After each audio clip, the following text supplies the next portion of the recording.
టెహరీక్ ఈ తాలిబాన్ పాకిస్తాన్ లక్ష్యం ఏంటి అంటే ఆఫ్ఘనిస్తాన్లో తాలిబాన్ తరహా ఇస్లామిక్ రాజ్యాన్ని ఏర్పాటు చేయడం, పాకిస్తాన్లో ఏర్పాటు చేయడం దాని లక్ష్యం.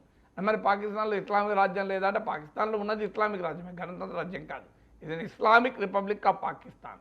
అయితే తాలిబాన్ తరహా ఇస్లామిక్ రాజ్యం అంటే భయంకరమైన మత ఛాందసవాద రాజ్యాన్ని ఏర్పాటు చేయాలి అన్నది టెహరీక్ ఈ తాలిబాన్ లక్ష్యం.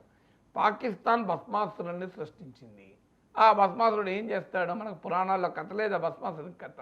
శివుడు వరమిస్తే నీ చేయి పెడితే ఎవడైనా తలపైన నీవు చేయి పెడితే, నేను తలపైన చేయి పెడితే వాడు భస్మం కావాలని వరం కోరుకుంటాడు. బోలాశంకరుడు తథాస్తు అంటాడు. అయితే దీన్ని పరీక్షిస్తాను శివ, నీపైన నీ తలపైన పెట్టి అంటాడు. సో అందువల్ల భస్మాసురులను సృష్టిస్తే ఏం జరుగుతుంది?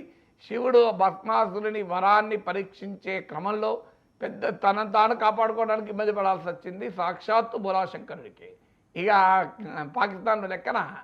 సో పాకిస్తాన్ ఇలాంటి భస్మాసుల్ని సృష్టించి ప్రపంచం మీద వదిలితే వాళ్ళు వచ్చి పాకిస్తాన్ తల మీద చేయబెడుతున్నారు. అందులో ఉదాహరణ టెహరీక్ ఈ తాలిబాన్ పాకిస్తాన్. పాకిస్తాన్ ఆశించింది ఏంటంటే తాలిబాన్ పాకిస్తాన్ సృష్టించిన ముష్కర ముఠా. మీకు సోవియట్ సైన్యాలు ఆఫ్ఘనిస్తాన్లో ఉన్న సమయంలో ఆఫ్ఘనిస్తాన్లో బబ్రక్ కర్మల్ నాయకత్వంలోని